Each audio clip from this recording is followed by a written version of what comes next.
Man alone thought his heart was dead, until the native girl asked for his help to save her brother. The blood on his hands had long since dried, but Jack Morrison still felt it there every morning when he woke.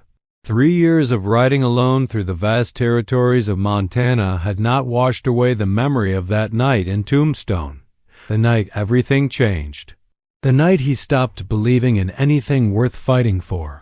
The sun hung mercilessly over the Badlands as Jack guided his weathered horse through a narrow canyon. Dust devils danced in the distance, and the only sound was the steady clop of hooves against sun-baked earth. His beard had grown wild. His clothes bore the stains of countless nights under open stars, and his eyes held the hollow look of a man who had seen too much. He had been riding for days without seeing another soul, which was exactly how he preferred it. People brought complications. Complications brought pain. And Jack Morrison had endured enough pain for several lifetimes. The rocky walls of the canyon began to close in, creating natural shade that offered brief respite from the scorching heat. Jack dismounted near a small spring, allowing his horse to drink while he refilled his canteen. The water was clear and cold, a rare blessing in this unforgiving landscape.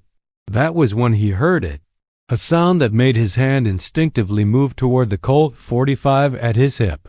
Footsteps, careful, deliberate, but definitely approaching. Jack spun around, drawing his weapon in one fluid motion, only to find himself facing a young woman unlike anyone he had encountered in his years of wandering. She stood about 20 feet away, her hands raised peacefully, but her dark eyes blazed with an intensity that stopped him cold. She was Native American, probably around 20 years old, with long black hair that caught the filtered sunlight streaming through the canyon walls. Her clothing was a mixture of traditional beadwork and practical frontier wear, suggesting someone who moved between two worlds with equal comfort. But it was her expression that struck him most. Despite the gun pointed at her chest, she showed no fear. Instead, her face held a desperate determination that spoke of someone who had exhausted all other options. "You are the one they call Morrison," she said, her English clear but accented with the musical cadence of her native tongue. Jack kept the gun trained on her, though something in her bearing made him feel foolish for doing so. "Depends who is asking. My name is Ayanna. I have been tracking you for 3 days." The admission should have alarmed him, but instead, Jack found himself curious. Few people could track him successfully, and fewer still would admit to it so openly. He studied her face, noting the exhaustion around her eyes and the way her shoulders held tension despite her outward calm. "Why?" he asked, though he did not lower his weapon. "Because you are the only one who can help me save my brother." Something in her voice, a quality he could not quite identify, made Jack pause. He had heard desperation before, had seen people beg and plead for his assistance, but this was different. This carried the weight of absolute conviction, as if she had considered every other possibility and found them all wanting. "I do not help anyone anymore," he said, but even as the words left his mouth, they felt hollow. "You will help me," Ayanna replied with quiet certainty, "because underneath all that anger and grief you carry, you are still the man who once stood between innocents and those who would harm them." Jack felt something stir in his chest, a feeling he had thought buried forever. How did this stranger know anything about who he used to be? How could she see through the walls he had built so carefully around himself? "You know nothing about me," he said, but his voice lacked its usual edge. "I know you were a sheriff once. I know you lost someone you loved. I know you have been running from that pain ever since, telling yourself that isolation will somehow make it hurt less." Each word hit Jack like a physical blow. This young woman, this complete stranger, had somehow peered into the darkest corners of his soul and laid bare truths he had never spoken aloud to anyone. "My brother is dying," Ayanna continued, stepping closer despite the gun still aimed at her. "He was shot by men who came to our village demanding information about gold deposits in the Sacred Mountains. When our elders refused to desecrate the burial grounds of our ancestors, these men decided to make an example. Jack could see the pain flicker across her features as she spoke, quickly replaced by that steely determination. They shot him in the stomach and left him to die slowly. The nearest doctor is in Silver Creek, 5 days' ride from our village.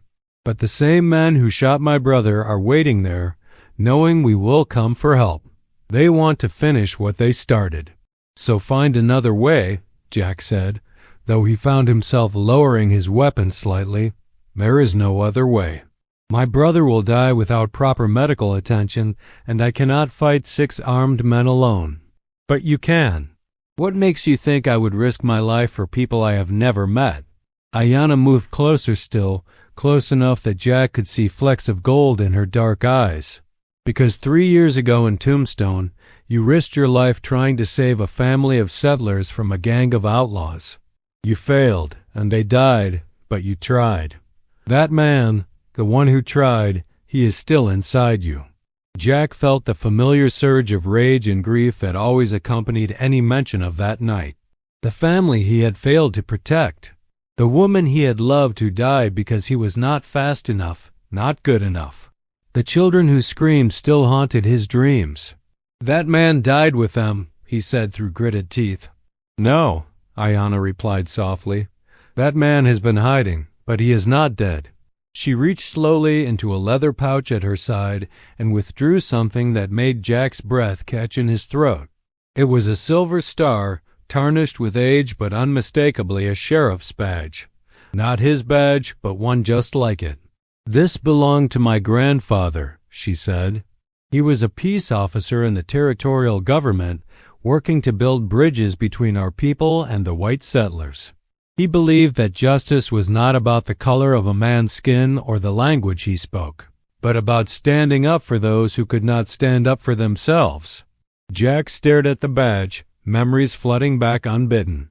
The weight of his own star on his chest, the oath he had taken, the belief that he could make a difference in a world full of violence and hatred. He would have helped my brother, Ayanna continued, just as you once would have helped, just as you still can. You do not understand what you are asking, Jack said, but his voice was weaker now. I understand perfectly. I am asking you to remember who you were before grief convinced you that caring about others was a weakness. I am asking you to help me save the only family I have left. Jack holstered his gun and turned away, staring out at the vast expanse of desert visible through the canyon mouth. The sun was beginning its descent toward the western horizon, painting the sky in shades of orange and red that reminded him of fire. Always fire. 6 men, you said? Yes, led by a man called Garrett Stone. They are cruel men who enjoy causing pain. Jack knew the name. Stone was a mercenary who hired his services to mining companies and cattle barons, doing the dirty work that others preferred not to soil their hands with. He was known for his ruthlessness and his complete lack of conscience. What kind of weapons are they carrying? Rifles mostly. Revolvers. They have made camp at the Silver Creek Saloon, drinking and boasting about what they did to my brother. Jack closed his eyes, trying to summon the cold detachment that had kept him alive these past 3 years. But every time he attempted to retreat into that familiar numbness, he found himself thinking about a 20-year-old woman who had tracked him across hostile territory for the slim chance that he might rediscover his humanity. How long does your brother have? He asked finally. The medicine woman says perhaps 4 days, maybe 5 if he is very strong. But each hour that passes makes his chances smaller. Jack turned back to face her, studying her features in the fading light. There was no deception there, no hidden agenda. Just a sister desperate to save her brother's life, placing her faith in a broken-down ex-lawman who had forgotten how to care about anything. If I do this, he said slowly, and that is a very big if, what happens afterward? Stone has friends, connections. They will come looking for whoever killed him. Then we will deal with that when the time comes. We? Did you think I would abandon you after you helped me? My people do not forget their debts. Something about the way she said it, The absolute certainty in her voice made Jack believe her. In a world where most people looked out only for themselves, here was someone offering loyalty to a complete stranger. "I need to think about this," he said. "Of course. But do not think too long.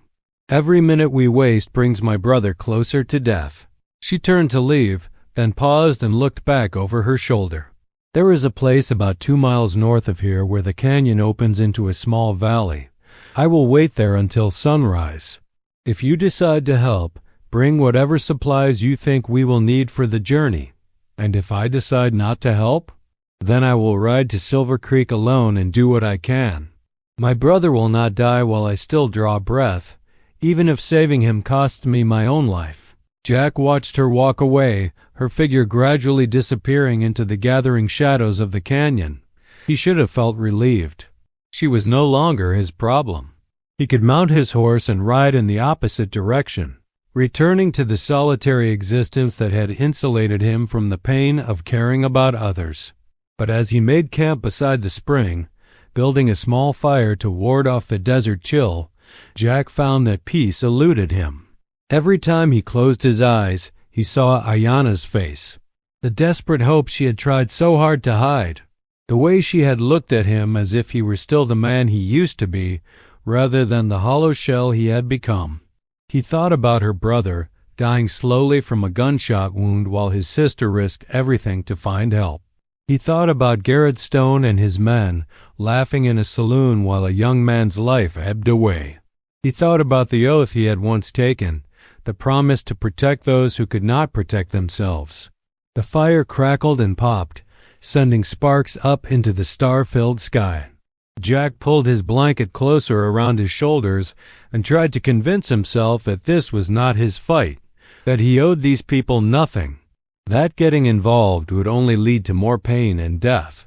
But even as he formed these arguments in his mind, he knew they were lies. The truth was far simpler and infinitely more complicated. For the first time in 3 years, someone needed him. Not Jack Morrison the gunfighter or Jack Morrison the drifter, but the man he had been before tragedy stripped away everything he believed in. Dawn was still hours away when Jack rose and began packing his gear. He cleaned and oiled his weapons, checked his ammunition, and loaded his saddlebags with supplies for what could be a long and dangerous journey. As he worked, he tried not to think about what he was doing or why he was doing it. The sun was just beginning to paint the eastern sky with pale gold when Jack rode into the valley where Ayana waited. She sat beside a small fire, her own horse saddled and ready for travel. She looked up as he approached, and for just a moment, her carefully controlled expression cracked, revealing the relief and gratitude she had been holding back. "You came," she said simply. "I am probably making the biggest mistake of my life," Jack replied. "But yes, I came." Ayana stood and kicked dirt over her fire, extinguishing the last of the flames. "Silver Creek is a hard 2-day ride from here if we push the horses. The terrain is rough, and Stone's men may have scouts watching the trails. Then we stay off the trails," Jack said. "I know country like this. There are ways to travel that most people would never think to look." They rode out as the sun cleared the horizon, two unlikely allies united by necessity and circumstance. Jack led them through hidden arroyos and across mesa tops where the rocky ground would leave no tracks. They spoke little during the long hours in the saddle, each lost in their own thoughts. As they traveled, Jack found himself studying his companion. She rode like someone who had grown up on horseback, moving with an easy grace that spoke of years spent traversing this harsh landscape. Her awareness was constant but subtle, eyes always scanning for potential threats without appearing nervous or jumpy. When they stopped to rest the horses at midday, Ayana finally broke the silence that had stretched between them. "What happened in Tombstone?" she asked. Jack's jaw tightened. "I thought you already knew. I know what people say happened. I want to hear it from you." For a long moment, Jack said nothing. Then, as if the words were being pulled from him against his will, he began to speak. There was a family. Settlers named Patterson. They had a small farm outside of town, trying to make a life for themselves. The husband, William, was a good man. His wife, Sarah, was ... Jack's voice caught slightly. She was kind. Beautiful. We were going to be married. Ayanna listened without interruption, her face showing neither judgment nor pity. A gang rolled through town, demanding protection money from the local businesses. When they got what they wanted there, they decided to expand their operation to the surrounding farms. The Pattersons refused to pay. Jack stood and walked a few steps away, staring out at the endless expanse of desert. I was in town when it happened. By the time I got word and rode out there, the house was already burning. Sarah and the children were inside. Did you catch the men who did it? 3 of them. The rest scattered. Jack's voice was flat, emotionless. I killed the 3 I caught, slowly, and it did not bring them back. It did not change anything. So you ran. I resigned my commission and left town that same night. I have been moving ever since. Ayanna was quiet for a long time, processing what she had heard. When she finally spoke, her voice was gentle but firm. Running from pain does not make it go away. It just means you carry it with you wherever you go. And what would you suggest instead? That I pretend it never happened? That I find some new cause to believe in so I can watch more good people die? I would suggest that you honor their memory by continuing to fight for what they died believing in. Sarah and her family, they were trying to build something good in this harsh place. They believed that people could live together in peace, that justice was possible. By giving up, you are letting their killers win. Jack turned back to face her, anger flashing in his eyes. You think you know what is best for me? You think some pretty words about honor and justice will make the nightmares go away? No, Ayanna replied calmly. But I think helping my brother might be the first step toward finding your way back to the man you were meant to be. They resumed their journey in silence, but Jack found himself thinking about her words. Was she right?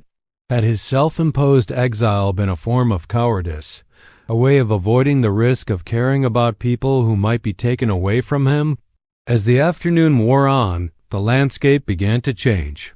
The flat desert gave way to rolling hills dotted with scrub brush and occasional stands of pine. In the distance, mountains rose like sleeping giants against the sky, their peaks still capped with snow despite the brutal heat of the lowlands. They made camp that evening in a sheltered grove where a small stream provided fresh water for themselves and their horses. As darkness fell, Ayanna built a fire while Jack tended to the animals and checked his weapons. Tell me about your brother, he said as they shared a simple meal of jerky and hardtack. Ayanna's face softened at the mention of her sibling. His name is Dakota. It means friend to everyone, and that describes him perfectly. He has never met a person he could not find something to like about. Even when the miners first came to our land, he was the one who suggested we try to work with them instead of fighting them. How old is he? 8. Young enough to still believe the world is basically good, old enough to want to prove himself as a warrior.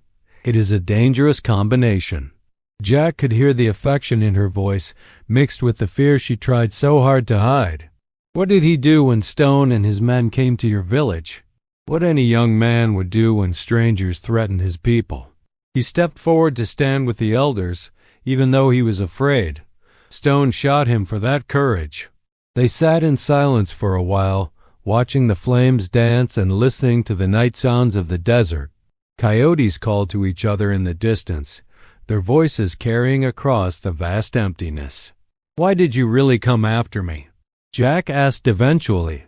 There must be other men who could help you. Other ways to get your brother to a doctor. Ayanna poked at the fire with a stick, sending up a shower of sparks. Because when I asked the spirits to show me a path to save Dakota, they showed me you. I do not believe in spirits. That does not matter. They believe in you. Jack wanted to argue with her, to dismiss her words as superstition and wishful thinking. But something in her tone, the absolute certainty with which she spoke, made him hold his tongue. Besides, she continued with a slight smile, you are the only gunfighter crazy enough to take on 6 men for the sake of strangers. I have not agreed to take on anyone yet. The plan is to get your brother to the doctor without a confrontation. And if that is not possible? Jack met her gaze across the fire. Then we will deal with that when the time comes. They took turns standing watch through the night, and at first light, they broke camp and resumed their journey towards Silver Creek. The terrain grew more challenging as they climbed into the foothills, forcing them to dismount and lead their horses through particularly treacherous sections.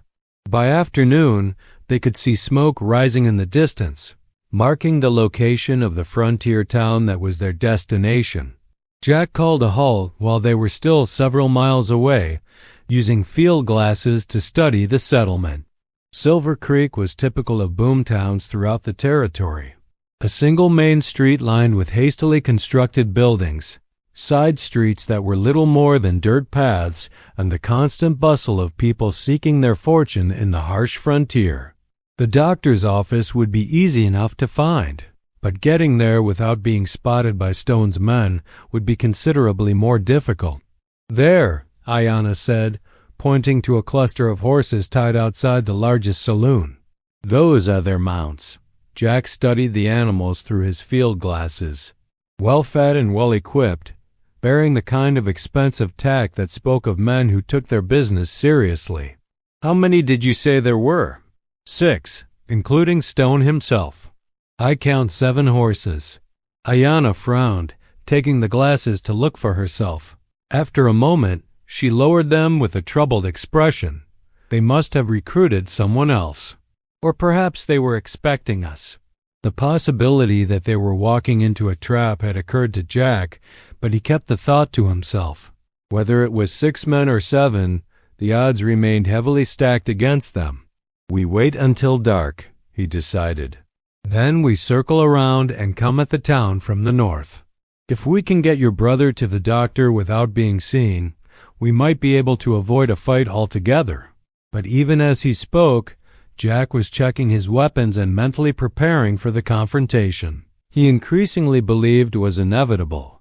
Men like Garrett Stone did not leave loose ends untied, and the death of Ayanna's brother would serve as a warning to anyone else who might consider defying them. As the sun set behind the western mountains, painting the sky in brilliant shades of orange and red, Jack and Ayanna prepared for what could very well be their final ride together. The young woman had grown quiet, her thoughts clearly focused on the brother who lay dying while they made their plans. "Whatever happens tonight," she said as they mounted their horses, "I want you to know that you have already given me more than I had any right to ask for. Save the gratitude until we get your brother safely to the doctor," Jack replied gruffly. But as they rode toward Silver Creek under cover of darkness, Jack found himself thinking that maybe, just maybe, he was finally doing something that Sarah would have been proud of, something that honored the memory of the man he used to be, before grief and guilt convinced him that isolation was safer than caring. The lights of Silver Creek grew brighter as they approached, and Jack Morrison prepared to discover whether his long-dormant conscience was worth the price he might have to pay for listening to it. The town lay before them like a glittering jewel against the black velvet of the desert night, full of promise and danger in equal measure. And somewhere in that maze of wooden buildings and dusty streets, 6 or 7 armed men waited, unaware that their past was about to catch up with them in the form of a broken gunfighter and a determined young woman who refused to let her brother die. Jack touched the grip of his Colt, feeling its familiar weight against his hip. Tomorrow would bring answers to questions he had been avoiding for 3 long years. Tonight, he would simply do what needed to be done and hope that it was enough to save the life of a young man he had never met but already considered worth fighting for. The die was cast. There could be no turning back now. They approached Silver Creek from the north, moving like shadows across the moonlit landscape. The town sprawled before them, its wooden buildings casting long shadows in the pale light. Music and laughter drifted from the saloons, while the steady glow of lanterns marked the locations of businesses still operating despite the late hour. Jack led them to a small rise overlooking the main street where they could observe the town's layout without being seen. The doctor's office was clearly marked by a painted sign hanging outside a modest two-story building near the center of town. More importantly, it was separated from the saloon where Stone's men were drinking by several blocks and multiple side streets. "We can approach from the back alley," Jack whispered, studying the terrain. "Leave the horses tied behind the general store and move on foot from there." Ayanna nodded, her face tense with concentration. "What about getting my brother here?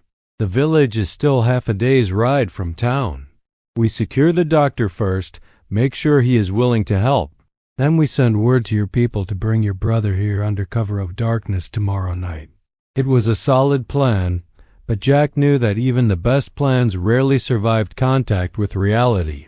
Too many variables, too many things that could go wrong. But it was their best chance of avoiding the bloodshed that would surely follow if Stone discovered their presence prematurely. They descended toward the town, leading their horses carefully down the rocky slope. The night air carried the sense of wood smoke, cooking food, and unwashed humanity that marked every frontier settlement. As they drew closer, individual voices became audible from within the buildings. The general store sat dark and silent at the end of a narrow alley that ran parallel to the main street.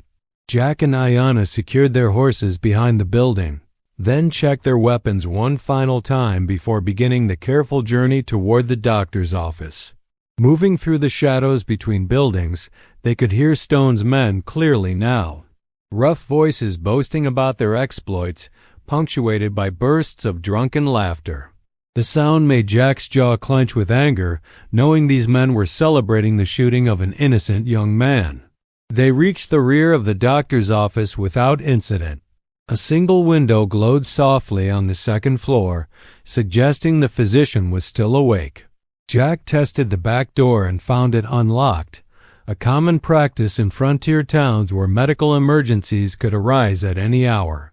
The interior was clean and well organized, with a sharp smell of carbolic acid and medicinal herbs. Medical instruments gleamed on a nearby table, and shelves lined the walls, filled with bottles and jars containing various treatments and remedies. Footsteps on the stairs announced the doctor's approach. He appeared moments later, a middle-aged man with graying hair and tired eyes that had seen too much suffering. He showed no surprise at finding strangers in his office, merely setting down the lamp he carried and waiting for them to explain their presence. "Dr. Henley, I presume," Jack said. "That is correct. And you are here about someone who needs medical attention, I assume. Otherwise, you would have used the front door."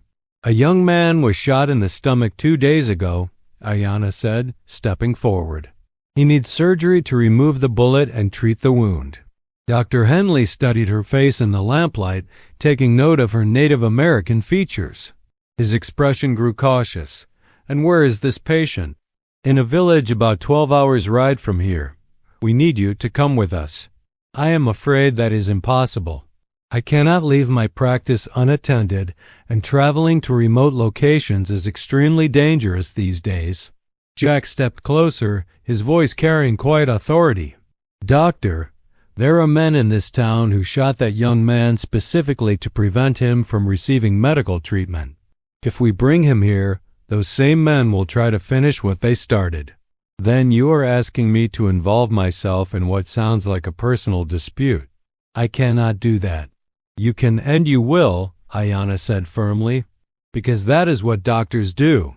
They save lives regardless of the politics involved." Dr. Henley looked back and forth between them, clearly torn between his medical oath and his desire to avoid trouble. "Even if I agreed to help, how would you propose to get the patient here safely?" "Leave that to us," Jack said. "All we need is your word that you will treat him when he arrives." Before the doctor could respond, the sound of breaking glass erupted from somewhere nearby, followed by shouting voices.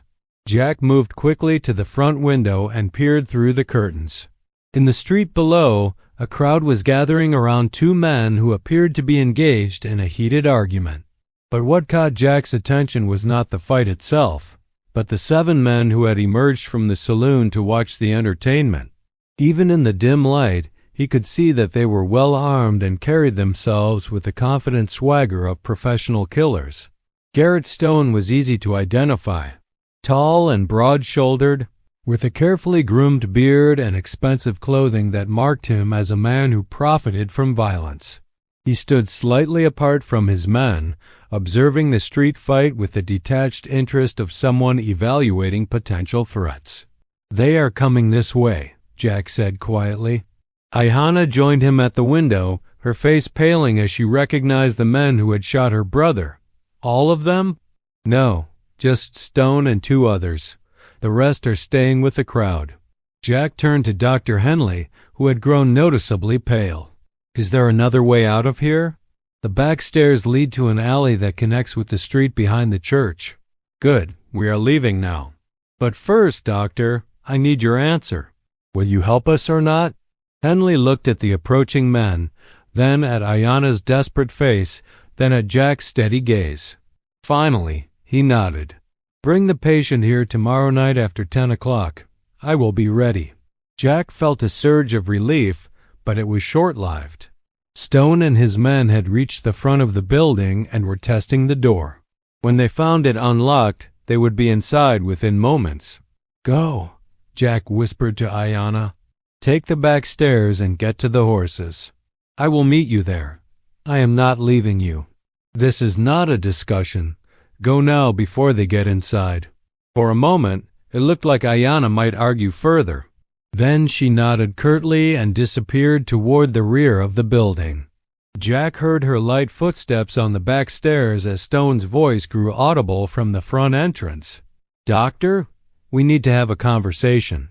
Jack drew his Colt and moved to a position where he could cover both the front and rear exits.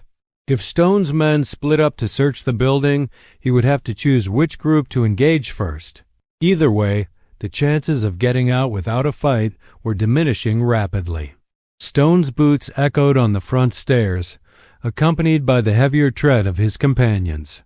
Jack counted at least 3 distinct sets of footsteps, which meant the odds were about to get significantly worse. "Dr. Henley," Stone called out as he reached the second floor. "I know you are up here. We just want to talk." Jack pressed himself against the wall beside the doorway, listening to the approaching footsteps. In a few seconds, Stone would enter the room and discover both the doctor and an armed stranger. What happened next would depend largely on how quickly Jack could act. The door swung open and Stone stepped inside, his hand resting casually on the grip of his pistol. He was followed by 2 men who looked like they had spent their lives on the wrong side of the law, their faces bearing the hard lines that came from years of violence and cruelty. "Evening, Doc," Stone said pleasantly. "Sorry to bother you so late, but we have some business to discuss." Dr. Henley stood frozen beside his desk, clearly terrified but trying to maintain some semblance of professional dignity. "What kind of business?" "The kind that involves a wounded Indian who might be coming your way real soon. See, we left that particular problem unfinished, and we would hate for someone to interfere with the natural course of events." "I do not know what you are talking about." Stone smiled, but there was no warmth in it. "Sure you do, Doc. Word has a way of getting around in a town this size. Someone has been asking questions about you, wondering if you would be willing to treat a gunshot wound. Now, we would consider it a personal favor if you were to decline any such requests. And if I refuse? Well, that would be unfortunate. Accidents happen all the time in frontier towns. Buildings catch fire, people disappear, that sort of thing." Jack had heard enough. He stepped away from the wall, his Colt trained on Stone's chest. "I think the doctor has heard your offer. Now you can hear mine." All 3 men spun toward him, hands moving instinctively toward their weapons. But Jack's gun was already drawn and aimed, giving him a crucial advantage in the deadly mathematics of gunfighting. "Easy now," Stone said, his voice still calm despite the weapon pointed at him. "No need for things to get unpleasant." "Things got unpleasant when you shot an 18-year-old boy for refusing to betray his people's sacred sites," Jack replied. "Now you are going to walk out of here and leave the doctor alone." "And you are?" Someone who does not like men who prey on innocents. Stone studied Jack's face with the practiced eye of a man who had faced many armed opponents. What he saw there must have given him pause, because his casual confidence wavered slightly. You know, friend, there are 7 of us and only 1 of you. Those are not particularly good odds. Maybe not, but I guarantee you will be the first to die, and your men downstairs will spend the rest of their lives wondering if the money was worth it. For a long moment, the room was silent except for the sound of breathing and the distant noise from the street below. Jack could see Stone weighing his options, calculating whether the risk was worth the potential reward. "This is not over," Stone said finally. "Yes, it is," Jack replied. "You and your men are going to ride out of Silver Creek tonight and never come back. Because if I see any of you again, I will kill you where you stand." Stone's eyes flashed with anger, but he made no move toward his weapon. Slowly, carefully, he backed toward the door, his men following suit. "You have no idea who you are dealing with, stranger." "Sure I do. You are Garrett Stone, a hired killer who works for mining companies and cattle barons. You are good at intimidating unarmed civilians and shooting young men in the back, but you are not good enough to outdraw me." Something in Jack's voice, a quality of absolute certainty, seemed to convince Stone that further argument would be futile. He nodded once, then turned and walked out of the room, his footsteps echoing on the stairs as he descended to the street level. Jack waited until he heard the front door close, then moved quickly to the window. Stone and his men were walking back toward the saloon, but their body language suggested they were far from finished with this business. Stone kept looking back over his shoulder, clearly planning his next move. "Thank you," Dr. Henley said quietly. "Do not thank me yet. They will be back, and next time they will not be interested in conversation." Jack holstered his weapon and moved toward the back stairs. "Remember what you promised. Tomorrow night after 10 o'clock. I will be here." Jack made his way through the dark alley to where Ayanna waited with their horses. She looked relieved to see him, but her expression grew troubled when she saw his face. "What happened?" "Stone knows we are here. He was trying to intimidate the doctor into refusing treatment for your brother. And now? Now we have until tomorrow night to figure out how to get your brother safely to town with 7 armed men waiting to kill him." They mounted their horses and rode quietly out of Silver Creek, taking a circuitous route that would make them difficult to track. Only when they were several miles from town did Jack allow himself to consider the full implications of what had just occurred. Stone would not simply give up and leave town. Men like him did not back down from confrontations, especially when their reputation was at stake. He would gather his men and begin planning a more direct approach to the problem, which meant that by tomorrow night, Silver Creek would become a battleground. "There is something I need to tell you," Ayanna said as they made camp in a hidden canyon several hours later. Jack looked up from the fire he was building. "What?" "When I said there were 6 men with Stone, I was not entirely truthful. There are actually closer to 12, but the others are scattered across the territory, working different jobs. Stone sent word for them to gather in Silver Creek 3 days ago." Jack felt a chill that had nothing to do with the desert night air. "How do you know this?" "Because one of them is my cousin. He joined Stone's gang 2 years ago, believing it was the only way for our people to gain respect from white settlers. He sent warning to our village before Stone arrived, but it came too late to help Dakota." The implications hit Jack like a physical blow. They were not facing 7 men, but potentially a dozen or more experienced killers who knew the territory intimately. The odds had just shifted from difficult to nearly impossible. "Why did you not tell me this before?" "Because I knew you would not come if you understood the true scope of what we were facing." Jack stared at her across the flickering flames, anger warring with admiration for her courage. She had manipulated him, but she had done so out of love for her brother and desperation born of having no other options. "So what is the real plan?" he asked finally. "The same as before.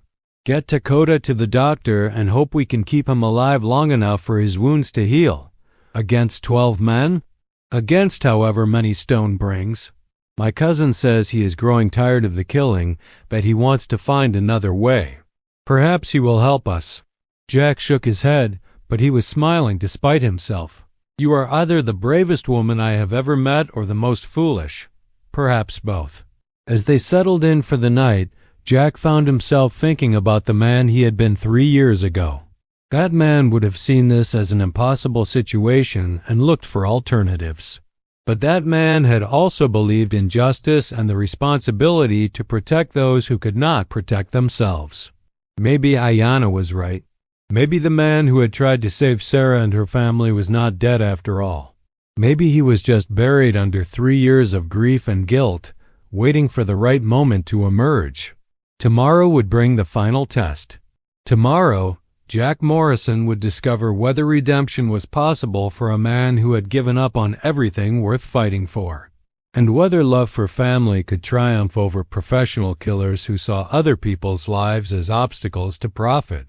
The fire burned low as the desert night deepened around them, two unlikely allies preparing for a battle that would determine not just the fate of a wounded young man, but the future of everyone they cared about.